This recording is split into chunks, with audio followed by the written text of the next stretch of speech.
আসসালামু আলাইকুম। এখন দেখবেন সংবাদ শিরোনাম। সারা দেশে বিভিন্ন দল ও স্বতন্ত্র প্রার্থীরা ভোটারদের দ্বারে দ্বারে গিয়ে দিচ্ছেন নানান প্রতিশ্রুতি। লক্ষ্মীপুরে বিএনপি জামায়াতের মধ্যে উত্তেজনা। ভোটারদের কাছ থেকে এনআইডি কার্ড নেয়ার সত্যতা পেয়েছে নির্বাচন কমিশন, জানালেন সিনিয়র সচিব। ভোটের আগের দিনও সাধারণ ছুটি ঘোষণা। সুপারিশ বাস্তবায়ন না হলে 1 ফেব্রুয়ারি থেকে সব স্পিনিং মিল বন্ধের ঘোষণা বিটিএম এর। সংকট কাটাতে $1 বিলিয়ন প্রণোদনা দাবি। খেলোয়াড়দের সঙ্গে বৈঠক শেষেও ভারতে গিয়ে বিশ্বকাপ না খেলার সিদ্ধান্ত বাংলাদেশের। আইসিসির কাছে সুবিচার প্রত্যাশা। এতক্ষণ দেখছিলেন সংবাদ শিরোনাম, এখন দেখবেন বিস্তারিত। সারা দেশে সকাল থেকেই বিভিন্ন আসনের প্রার্থীরা কর্মী সমর্থকদের নিয়ে নির্বাচনী এলাকায় গণসংযোগে নামেন। বাড়ি বাড়ি গিয়ে ভোটারদের সমর্থন চাইছেন, দিচ্ছেন এলাকার উন্নয়ন সহ নানা রকম প্রতিশ্রুতি। অংশ নিচ্ছেন উঠান বৈঠক, সভা সমাবেশে। ব্যানার, ফেস্টুন, মাইকিং এর মাধ্যমেও ভোটারদের দৃষ্টি আকর্ষণের চেষ্টা করছেন প্রার্থীরা। দেশজুড়ে এখন নির্বাচনী আমেজ। প্রার্থীদের প্রচারণায় মুখর শহর বন্দর, গ্রামের অলিগলি। সকালে চট্টগ্রামের কদমতলী থেকে গণসংযোগের মাধ্যমে প্রচারণা শুরু করেন চট্টগ্রাম 11 আসনে ধানের শীষের প্রার্থী আমির খসরু মাহমুদ চৌধুরী। চষে বেড়ান নিজ নির্বাচনী এলাকা। সবচেয়ে জনপ্রিয় দল হিসাবে তারা আজকে বিএনপির পাশে দাঁড়িয়েছে, কারণ বিএনপি তাদের পাশে ছিল গত 17 বছর। কক্সবাজার 1 আসনে নির্বাচনী প্রচারণা শুরু করেন সালাউদ্দিন আহমদ। চকরিয়ার বিভিন্ন এলাকায় গণসংযোগে তুলে ধরেন ভবিষ্যৎ উন্নয়ন পরিকল্পনার কথা। মানুষের ভোটাধিকার আমরা ফেরত পেয়েছি, আমাদের এখন অপেক্ষা সেই ভোটাধিকার প্রয়োগের জন্য। বিএনপি চেয়ারম্যান তারেক রহমানের পক্ষে বগুড়া 6 আসনের প্রচারণায় নেমেছেন স্থানীয় নেতাকর্মীরা। লাহিড়িপাড়া ও ভবানীগঞ্জ এলাকায় ধানের শীষ মার্কায় ভোট চান তারা।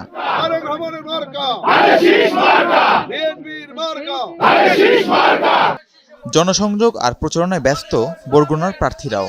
সকাল থেকেই নানা প্রতিশ্রুতি নিয়ে ভোটারদের দ্বারে দ্বারে যান বরগুনা 2 আসনের বিএনপি প্রার্থী নুরুল ইসলাম মনি। সারা বাংলাদেশের মানুষ ধানের শীষের মুখে, ইনশাল্লাহ ধানের শীষের জোয়ার সেটা আকাশচুম্বী জোয়ার। প্রচারণায় নেমে ফুলেল শুভেচ্ছায় সিক্ত হন ফেনী 3 আসনে ধানের শীষের প্রার্থী আব্দুল আল মিন্টু। এ সময় এলাকার উন্নয়ন নিয়ে নিজ পরিকল্পনা জানিয়ে ভোট চান তিনি।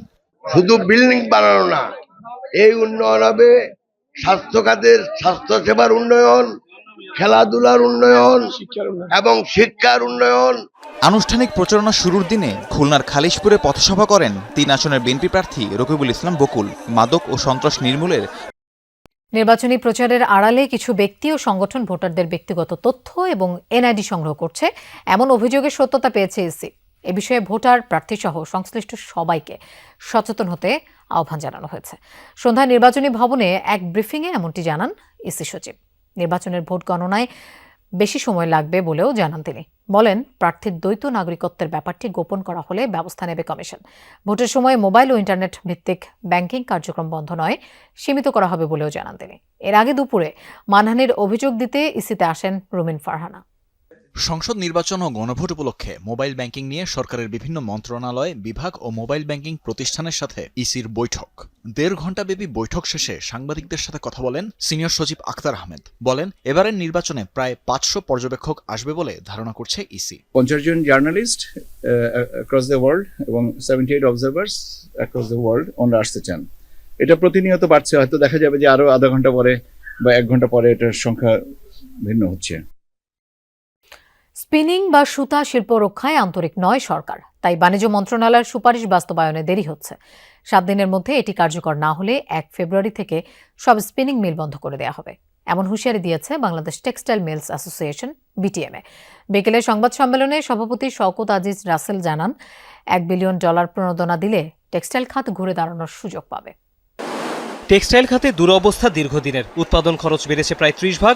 বন সুবিধার আওতায় সুতা আমদানির কারণে জটিলতা সম্প্রতি আরও বেড়েছে। ব্যবসায় টিকে থাকতে পোশাক শিল্প মালিকরা এই সুযোগ বহাল রাখার পক্ষে। অন্যদিকে দেশীয় স্পিনিং মিল সুরক্ষায় সম্প্রতি 10 থেকে 30 কাউন্ট সুতা আমদানিতে বন সুবিধা না দেওয়ার সুপারিশ করেছে বাণিজ্য মন্ত্রণালয়। এরপর শুরু নতুন টানাপোড়েন। বৃহস্পতিবার সংবাদ সম্মেলনে বিটিএম-এর অভিযোগ, সুপারিশ বাস্তবায়নে গড়িমসি করছে সরকার। অর্থ ও বাণিজ্য মন্ত্রণালয়ের সাথে আলোচনা করেও কোনো সদুত্তর মিলেনি। পুরার উপরে ডিউটি দিয়ে দিচ্ছে সরকার, এআইটি তো ডিউটি এগুলো তো আপনি সুতার উপরে দেন যাতে আমি তুলা থেকে সুতা করতে পারি। এটার মানে কি দাঁড়াইলো, মানে আপনার সুতার দরকার নাই বানানোর, সুতা বাইরে থেকে কিনবো, সুতার উপরে বিউটি নাই, তুলার উপরে দিয়ে দিচ্ছে। উল্টা হইল না পলিসিটা? এই দেশ, এ তো বুদ্ধিমতী লোকজন, আমি তো বুঝতেছি না আমরা কোথায় যাব। বিটিএমএ নেতাদের অভিযোগ, বন সুবিধার আওতায় সুতা আমদানি করে দেশীয় পোশাক শিল্প কোনো সুবিধা পাচ্ছে না, পাচ্ছে বিদেশি ক্রেতারা। 40% ভ্যালিডেশন লাগবে। ইন্ডিয়া থেকে সুতাই আপনি 40% এটা ভ্যালিডেশন করতে পারবেন? আপনি তো এক্সপোর্টই হবে না ইউরোপিয়ান কান্ট্রিতে। 50 সেন্ট ডিফারেন্স যদি ইন্ডিয়ার সাথে আর আমাদের সাথে হয়, তাহলে আমাদের গার্মেন্টসের মালিক ওখান থেকে মাল নিয়ে আসতেছে, আমরা এখন ফ্যাক্টরিগুলো হাফদান হয়ে গেছে। বিটিএমএ জানায়, পোশাক ও টেক্সটাইল খাতের কেউই যেন ক্ষতিগ্রস্ত না হয় সেদিকে নজর রাখতে হবে। এডিএফ ফান্ডকে ইনকাম সোর্সে নিয়ে গেছে, বন্দরকে ইনকাম সোর্সে নিয়ে গেছে। ভারতের টি-20 বিশ্বকাপ না খেলার সিদ্ধান্তে অনড় সরকার। ক্রিকেটারদের সঙ্গে বৈঠক শেষে জানালেন ক্রীড়া উপদেষ্টা আসিফ নজরুল। তবে এখনও আশা ছাড়ছেন না তিনি।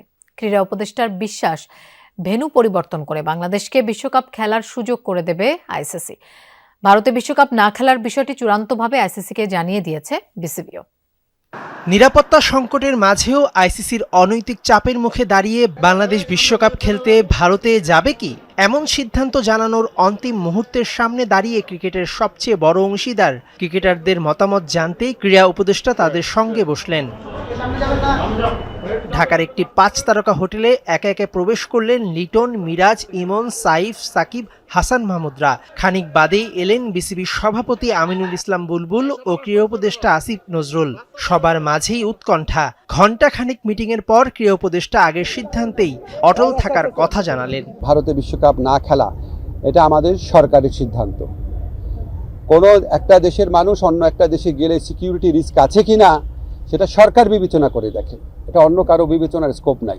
বাংলাদেশ টি-20 বিশ্বকাপ বয়কট করেনি, বরং বিশ্বকাপটা শুধু ভারত ছাড়া অন্য দেশে খেলতে চায় সেটি মনে করিয়ে দিয়ে ক্রীড়া উপদেষ্টা জানান তিনি এখনো আশা ছাড়ছেন না। আমরা মনে করি আমরা আইসিসি থেকে সুবিচার পাই নাই, আমরা এখনো আশা করব আইসিসি সুবিচার করবে। আমাদের যে বিশ্বকাপ খেলার যে অধিকার, যেটা শ্রীলঙ্কাতে আমাদের খেলার সুযোগ রয়েছে, এরকম বহু নজির পৃথিবীতে আছে যে অন্য একটা ভেন্যুতে সিকিউরিটি রিস্কের কারণে খেলা হচ্ছে, আমাদের এখানে জেনুইন সিকিউরিটি রিস্ক আছে। ক্রিকেটাররা কি চান সেই বিষয়টা অবশ্য কিছু জানা যায়নি। লিটন, মিরাজরা গণমাধ্যম এড়িয়ে গেছেন। ক্রিকেটারদের সাথে আমার যা কথা হবে সেটা আমাদের ব্যক্তিগত ব্যাপার, আমাদের প্রিভিলেজ কমিউনিকেশন। তাদের কারো কথা আমি সাংবাদিকদের বলবো না, তারা নিজেরা বলতে চাইলে বলবে। আমি যদি বলি যে ক্রিকেটাররা কি বলেছে সব আপনাদের বলবো, তাহলে তো ওরা মন খুলে কথা বলতে পারবে না। আমাদের এই সাক্ষাতের উদ্দেশ্যটা ছিল আমরা সরকার কেন এই সিদ্ধান্তটা নিয়েছে সেটা তাদের ব্যাখ্যা করে বুঝিয়ে বলা। BCB ICC